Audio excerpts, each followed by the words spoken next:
We're going to start with a rapid fire round. You can answer with one word or one sentence. You can pass any question that you don't want to answer.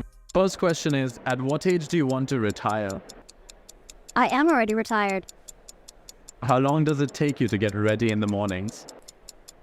Depends on the morning. Typically, I roll out pretty ready to rock. A most embarrassing moment of your life?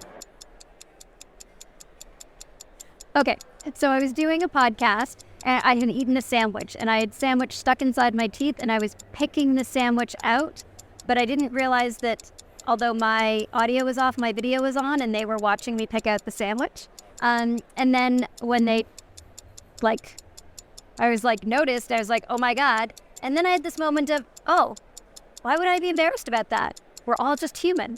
So actually the most embarrassing moment of my life turned out to be an incredibly insightful moment of does it really matter? We all get sandwich caught in our teeth. Meditation got me there. Favorite color? Hot pink. What time of day are you most inspired? Evening, I'm a night owl. How many hours of sleep can you survive on? Survive or thrive. 7.5 to 8 is my preference. I don't like less than that. Fill in the blank. An upcoming technology trend is blank. An upcoming technology trend is a great opportunity to... I'm not going to answer that one. Okay. The city in which the best kiss of your life happened. Toronto is the city in which the best kiss of my life happened, where I was born and raised. Pick one, Mark Zuckerberg or Elon Musk. Neither. Ew. The biggest mistake of your career.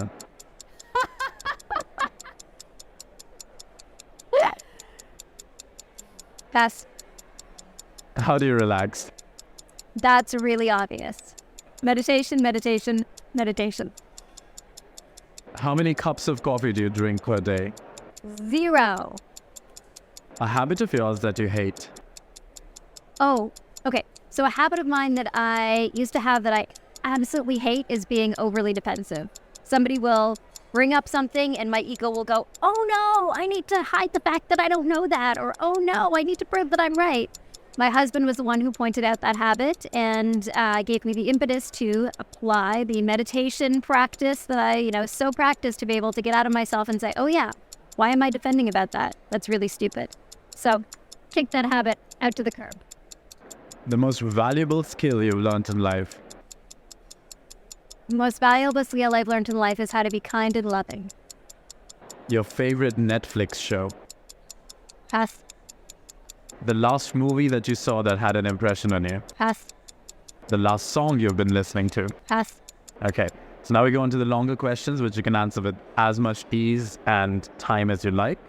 How did your background in neuroscience, psychotherapy, design, and fashion influence your journey in co-founding Muse and developing wearable technology for meditation and mindfulness? So I began the journey of founding Muse in the early 2000s. In 2002, I worked in the research lab with Dr. Steve Mann. He's the inventor of the wearable computer, the guy that literally made Google Glass before Google did. And he had an early brain-computer interface device. And at the time, we were using it to create concerts where people could make music with their brain. 48 people at a time would slip on an electrode, close their eyes, and while they did so, the sound in the room would change. And I stood back and said, oh my God, we are literally interacting with the world with our minds, and the world needs to know about this. So I got together with my co-founders, Chris Amity and Trevor Coleman, and the three of us sat around in a basement like every good startup should, and was like, what are we gonna do? How are we gonna make this technology sing? And we spent our time doing things like trying to control technology with our minds and make light bulbs glow brighter and sounds change. And we realized that as we were teaching people to focus, to make that light bulb glow really bright, or to relax and then, make music that they're listening to calm down, what we were really teaching them to do was not control the technology that was outside of them, but to control the technology that was inside of them, to actually be able to manage and control their own minds to make that light glow bright or change the music. And that what we're actually doing is far more valuable than allowing people to interact with tech out there. We're allowing people to understand and interact with their own technology. their own mind state and be able to use it and shift it in ways that were really supportive of themselves. So we set on the path, not of making brain sensing technology to control the world, but instead making brain sensing technology to help you reflect on the self. And the first thing that we recognized we could really do was help people meditate. And that as we were telling people to focus, to make the light go bright, or relax, we were actually teaching them to focus and relax. And this was, in sense, a core of a meditation practice. And when we sat back and said, what do we really care about in this world? Like, what do we really want people to do to make their life better? An obvious answer was meditation. And if we could only get more people to meditate, the world would be a better place. And so that started the creation of Muse, the brain sensing headband that helps you meditate, and now sleep, which was the beginning of the kickoff of our journey in helping people understand what goes on in their mind using technology. So how does this work, the object in your hand? Yes. So this is the Muse. It is a clinical grade EEG, meaning it has sensors on your forehead and behind your ears. It slips on like a pair of glasses. And then it tracks your brain during a meditation practice and sends that data to your smartphone or tablet. While you're meditating, you're getting real-time feedback from your brain to let you know if you're doing it right. So we all know that meditation is amazing for you, but it can be pretty hard to do. You know, when you sit down to meditate, you sit there, you close your eyes, your brain's bouncing all over the place, and you're like, this sucks, I'm a terrible meditator. Well, with Muse, we aim to change all that. Muse actually gives you real-time feedback to know when you're focused, when you're meditating, and when your mind is wandering. The metaphor we use is your mind is like the weather. So when your mind is wandering, you hear the sound of the rain pick up. And when you close your eyes and relax and focus on your breath, the rain quiets. When you really stay focused on your breath in that meditation zone, you get the chirping of birds letting you know that you're doing it right. So you're getting real-time feedback during your meditation, and then after the fact you get data, charts, graphs, scores, things that show you what your brain was doing through the course of your meditation and help you improve. So what you measure, you can now improve. We have meditations for the brain, the heart, the breath, the body. We have an extraordinary set of sleep tools, all of which help you get better insight into yourself and improve the practices that make your life better. Can you share some insights into your creative process and how you combine science, neuroscience, emotion, and design to create innovative products? Okay, so I love the creative process. I'm somebody who started in very disparate worlds. My mother was an artist, so I grew up with very beautiful, large-scale oil on canvas paintings, and I was brought up to believe that from nothing, a blank canvas, you could take what was in your imagination and make it come to life, create something that was beautiful and really moving.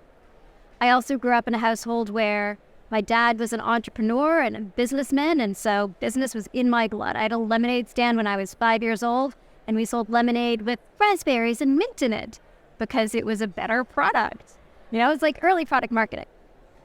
And so my creative process was something that was really messy and like emotive and engaged, but also very focused on how you could build a business around it and with that kind of business discipline.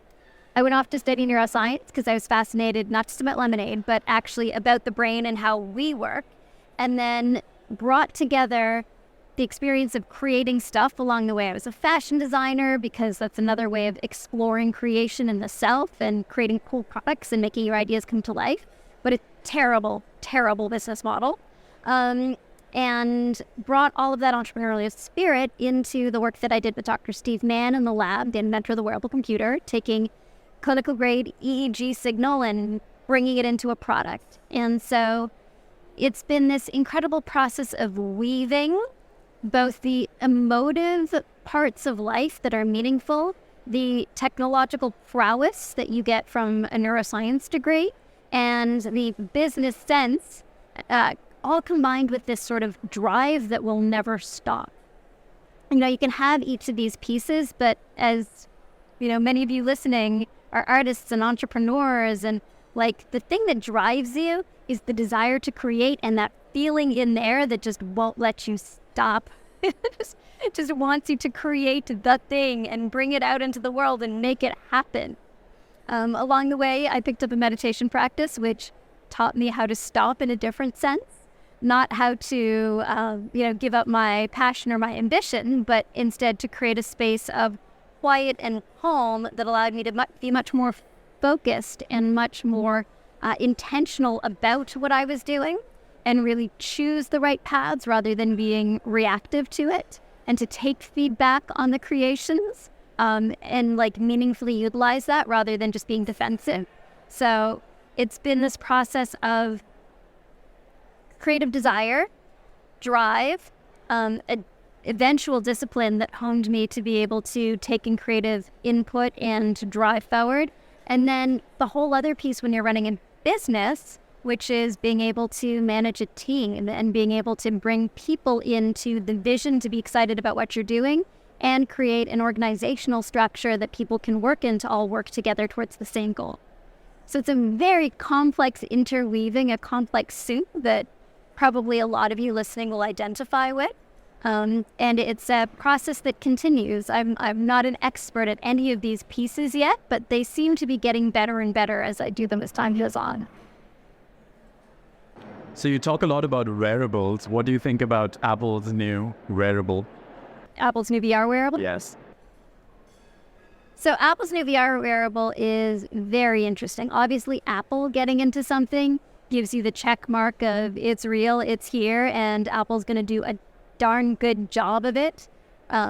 Whereas the meta versions, still have their awkwardness associated with them and still can be in the corner of like a developer or something that's not necessarily mainstream. Once Apple comes into the play, they have their own playbook behind it. They have a range of applications already baked in their minds that are going to be meaningful. And hopefully it won't go the way of the Google Glass. Google Glass was an awesome experiment where Google threw out this very, very cool device with no good particular use cases. And so you had a bunch of people walking around with the coolest, latest technology and nothing truly great to do with it, which was fine because that was 10 years ago and technology hadn't quite caught up to the device and its real capabilities. So when Apple brings something out, they have a good idea, they have a game plan, and they have a use case. So I'm excited to see what's going to happen to the world of VR now that Apple's in the game. So you started your first research lab at the age of 17, which is quite remarkable. How did that early experience shape your career and passion for neuroscience? So from a very young age, I was interested both in art and science. As I said, my mom was an artist, and I really wondered how the world worked. Like, why was this table hard? Why did I think about the world in the way that I did? So I went on to study science and absolutely loved it. I'm 43, so this was in, the early 1990s when there wasn't a big push for girls to be in STEM. And I got super lucky, and my high school science program actually had a PCR machine and an early biotechnology focus to it. So I was learning biotech in 1996. And then I was able to actually start teaching how you extract DNA from basic cells, how you replicate that DNA in a very simple PCR machine in 1996 in my high school lab. And then from there got a job in a research lab working with Dr. Ellen Bernstein, whose lab focus was on hematopoietic stem cells. And they looked at embryonic stem cells in knockout mice, and this was 1997, as many buzzwords as you could get for the late 90s. And I was, just a very junior assistant in the lab, but I was 17 years old and actually doing real research with mice and helping and assisting in understanding the development of blood cells, hematopoietic stem cells, in these knockout mice ecosystems. And so that really gave me an extraordinarily leg up into feeling like I could really make impact in the field of science. Gave me both the confidence and the tools and the language to be able to engage with it. And then when I went to university, I went for neuroscience. Although at the same time, I had a line of clothing that I sold to stores in New York. And then when I graduated, I opened a little clothing store. So I was always playing between these worlds of art and science. So even at 16, I had a little line of clothing that they carried in the streets of Toronto, like my hometown. while I was working in this research lab at 17. So there's always been this tug for me back and forth between science and art, where science is the enabling tools, science is the methodology, science is the linear process of discovery, science is a form of technology, and the emotional part, the human part, the creating experiences part, the excitement and stimulation part, the color, the life, the sound. And so in the building of Muse, what we have is a very technologically capable device. It's a clinical grade EEG, which gets extraordinary signal, which is used by hundreds, probably thousands of research labs across the world with 200 papers published on it. And we get a beautiful human experience. You get to be able to actually hear the sound of your own mind, to be able to, touch in with yourself during the practice of meditation in a way that is really metaphoric and beautiful. So it's this, pulling together of art and science that allows for the best innovations to exist. And when we think about, the world of gaming, when we think about the technologies that we really love, when we think about the devices that Apple makes and how they fit seamlessly and how they're beautiful, it is that seamless interweaving of extraordinary tech and understanding the human factor and making experiences that absolutely delight. Do you have any thoughts on neurodiversity and the increasing role it has come to, the focus it's come to in the current world? Hallelujah for neurodiversity. In the very recent past, the idea that somebody would have anxiety, depression, ADHD was really, truly a stigma. It was the feeling that this person was somehow atypical and not normal and therefore not good, that it, may taint our environment or, the work that one would be doing if you had somebody like that on your team. And I've heard these conversations. They're really unhelpful. And only in the last 5 years have we made the recognition that, frankly, all of us are somewhere on the spectrum of anxious and depressed. Many of us are on the spectrum of ASD or other associated labels. Many of us have ADD, ADHD characteristics, if not a diagnosis, and all of that is okay. It sometimes makes the experience of living quite difficult. It sometimes makes the experience of living quite difficult. I myself got postpartum OCD and had very intense thoughts in my head that were illogical and nonsensical, but felt so utterly intense and real. And I was a mental health professional. It was still hard for me to parse these thoughts.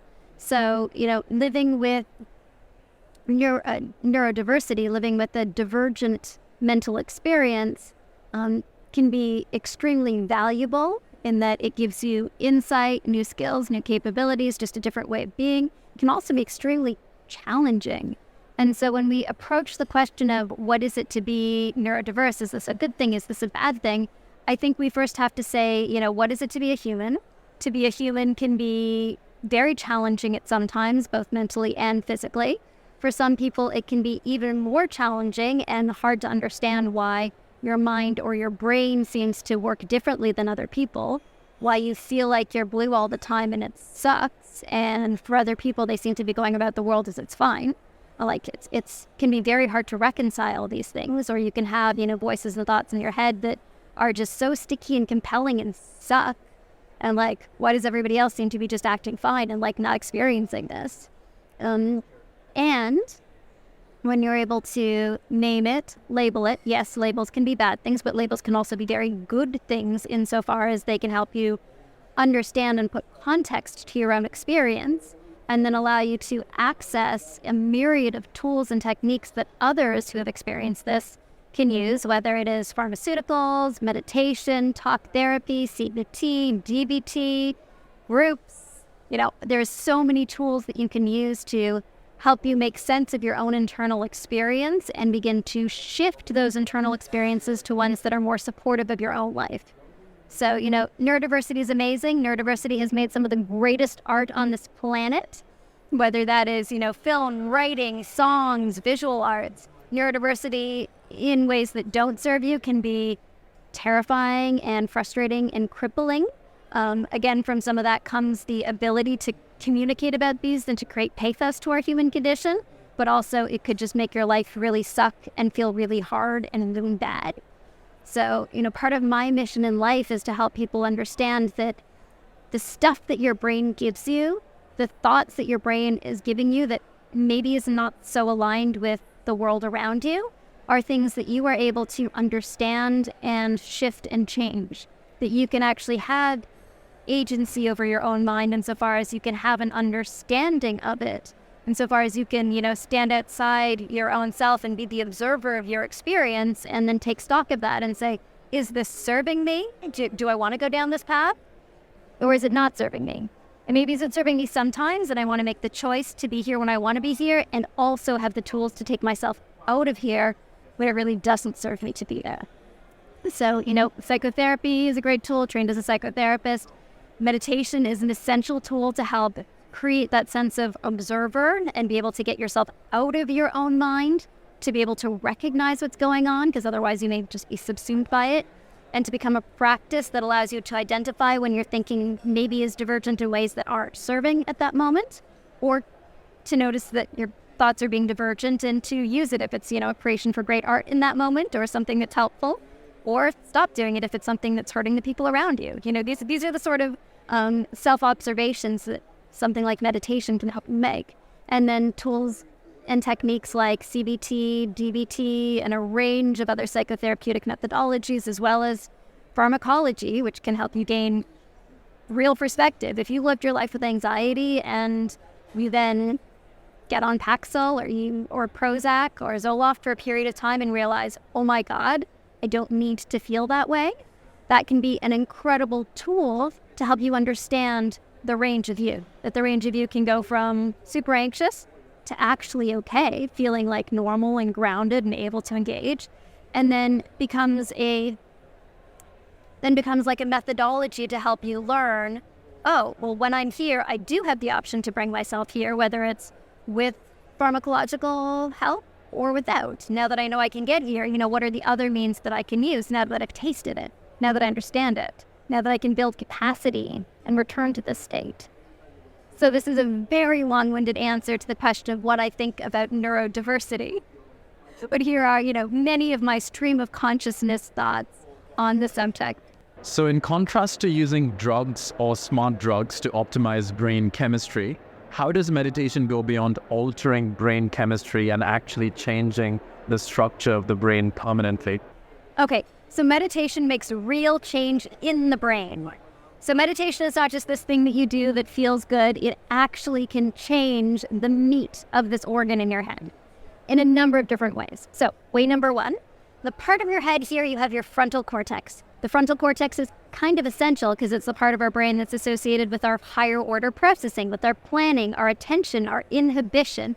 It's the thing that separates us from other mammals. Now, bad news, as you age, your prefrontal cortex thins. Good news, if you're able to maintain a long-term meditation practice, you can maintain the thickness of your prefrontal cortex even as you age. This work comes from the lab of Dr. Sarah Lazar. She had a number of individuals who were long-term meditators, defined as meditating for 5 years or more. One of them was 50 years old and had the prefrontal cortex thickness of a 25-year-old. Next thing that happens, so there's this little part of your brain right here called the amygdala. The amygdala is the part of your brain that is scanning for danger. The emotional center of your brain that's responsible for your fight or flight response. It's the thing that freaks out when things go bad. Bad news, your amygdala is kind of like a 2-year-old having a temper tantrum. Good news, your prefrontal cortex's role is to manage your amygdala. So what we see in even short-term meditators is you can see a decrease in the activation of the amygdala. So that part of you that's freaking out when things are scary is not freaking out so much more. And in long-term meditators, it's even been demonstrated that you see increased projections from the prefrontal cortex to the amygdala. So it's kind of like if the amygdala is a little 2-year-old who sees a shadow on the wall and goes like, ah, I'm freaking out, it's a shadow on the wall. The prefrontal cortex is the parent that comes in and says, let's look around, scan the scene, just a shadow. Let's turn on the lights. Down, little amygdala, calm down, it's okay. And actually, in long-term meditators, as I said, you're seeing an increase in the ability of the prefrontal cortex to down-regulate the amygdala, increased projections, and increased ability to manage its freaked-out little self. So, real change in the brain. There's a number of amazing other things that happen. One is meditation has been demonstrated to maintain the volume of your hippocampus. The hippocampus is the seat of your learning and memory. As you age, your hippocampus shrinks. Also, because cortisol has a habit of damaging and shrinking the hippocampus, meditation allows you to decrease your cortisol levels because you're much calmer and can maintain the volume of your hippocampus as you age. Better learning and memory. Meditation can also increase the density of your gray matter. So the amount of gray matter you have is the number of neural connections in your brain. So for reference, Einstein had more gray matter than the average individual. Dr. Sarah Lazar's lab has shown that even just 8 weeks of meditation has been able to increase the density of that gray matter. More gray matter, probably more smarts. Meditation has also been shown to increase the connections to your corpus callosum, the communication between your left and right hemisphere. It's also been demonstrated to upregulate activity in the TPJ, the temporal parietal junction, which is responsible for empathy, compassion, and perspective taking. So, in short, those were just a few of the many more ways that meditation impacts the physical structure of your brain. Best one saved for last, meditation can even decrease the aging of your brain overall. So an amazing study showed that long-term meditators had brains that looked on average 7.5 years younger than short-term meditators. This is the work of Dr. Eileen Leadersh, and she looked at long-term meditators, which she defined as people who'd been meditating for 5 years or more. So meditation of 5 years or more can lead to 7.5 years of a younger-looking brain. Pretty good investment of 10 minutes a day? I think so. Why do you think meditation has constantly, well, I don't know whether it has come back. It has been important in the history of mankind for a long time, but it comes into cultures then it goes away for a while, or does it come, or do you think it's been consistently there in all cultures? Or in some cultures it's more, it's less? So we've seen this ebb and flow of meditation over time. Meditation is kind of like the OG technology. 2,000 years ago when forms of meditation were being created and passed down and taught, what it really was a technology to help you query the mind and observe the mind and change your body and physiology. Before there were, Apple Watches to track your heart rate, meditation was a tool that you would use to observe your own self and to be able to see what your heart was doing. Before we had IQ tests, before we had things that allowed us to query our minds, meditation was a tool that allowed you to sit there and observe your mental process and allow you to rewire your own brain and your own body. It is an extraordinary early technology. We have seen the rise and fall of that technology several times. So in Western culture, for example, we really didn't get great exposure to meditation until the 70s brought the fascination with Orientalism. That's probably really not a PC term these days. And the hippie movement brought that fascination into North America, and meditation became on vogue. It then sort of petered under the covers. You didn't see a lot of public meditation until the early 2010s. By 2013, meditation was on the cover of Time magazine, and that kind of marked this extraordinary shift into meditation being part of popular culture. Now, side note, I should mention that in India, in Asia, in Buddhist cultures, meditation has been going strong the entire time. Meditation is also a religious practice of engaging with the self or engaging with a god, depending on the lineage that you come out of. There's Christian meditation, there's even Jewish Kabbalistic meditation, there's Buddhist meditations, and a very extraordinary lineage of teachings that come from there. So, by telling this North American story, I in no way mean to suggest that meditation wasn't alive and kicking the entire time elsewhere. I'm just sort of telling the American pop culture story. So in American pop culture, in the early 2000s, you started to see celebrities meditating. By 2010, you're getting articles about CEOs meditating and athletes meditating. 2013, it's on the cover of Time magazine. Oprah's starting to do it, and now you're getting the mass filtration down. You're getting people starting to say, I should meditate, but not really knowing how to do it. Headspace came out about that time, is starting to gain in popularity. So you're getting the apps coming in because you had the iPhone, you had a mechanism starting in 2010 that allowed you to have apps on your phone so that you could do these things and have a wider dissemination of it. By 2014, we came to market with Muse, a brain sensing headband that could help you meditate. And when we were pitching for Muse back in 2010, 11, 12, we'd go to VCs and they'd be like, your technology is amazing. What's the killer app? And we'd say, to help you meditate. And they would laugh us out of the office. By 2023, those very same VCs meditate with Muse. True story. So, the curve has gone like this to where you started to have tech investment in it. You had Calm.com, the guy from Calm paid $1 million for his webpage that was going to just say calm on it. That was the very first thing it did. And it was a beautiful scene that just made you feel calm. So you start to see the tech investment falling in, which then enabled more technological deployment.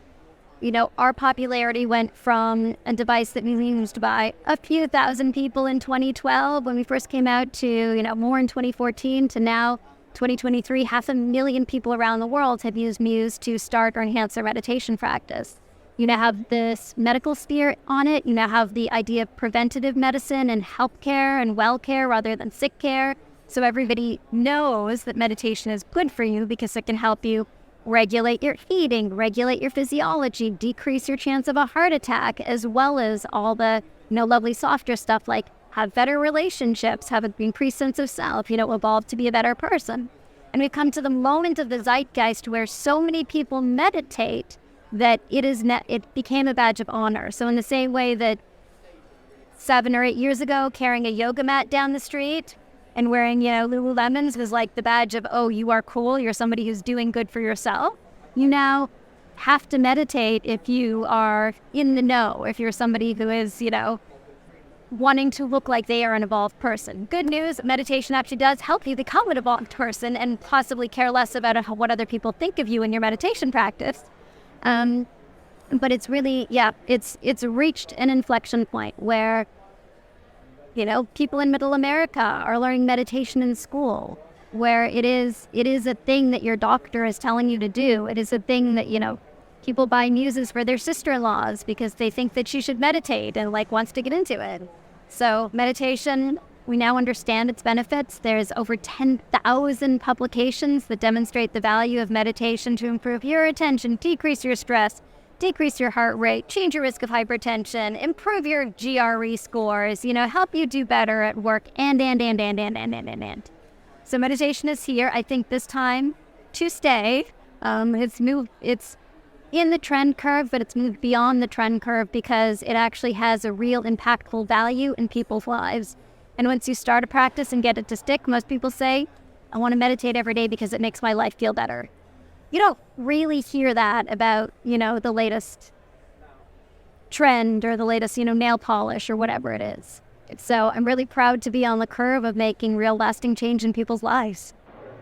Right, so the last question, what would you be doing in your life if not this right now? So my life's mission is to help people understand that the crap that goes on in your head doesn't need to hold you back. Those thoughts and feelings that you have of, I'm not good enough, oh no, I'm not a real capable human being. My life's mission is to help you understand that those thoughts and feelings are just things that your brain is serving you and not things that you need to believe or buy into. And to know that there are tools and techniques and technologies that can help you observe those thoughts and move them aside and make better choices for what fills your own mind and your own life. So if I wasn't building Muse as a brain sensing headband to help you meditate, I would be teaching it in a different form. It's not about the technology, it's about you living a better life. Muse is one way to get there, and it's really effective. And there are lots of ways to get there. All I really care is that more people understand that they are absolutely awesome and don't let those voices in their head hold them back.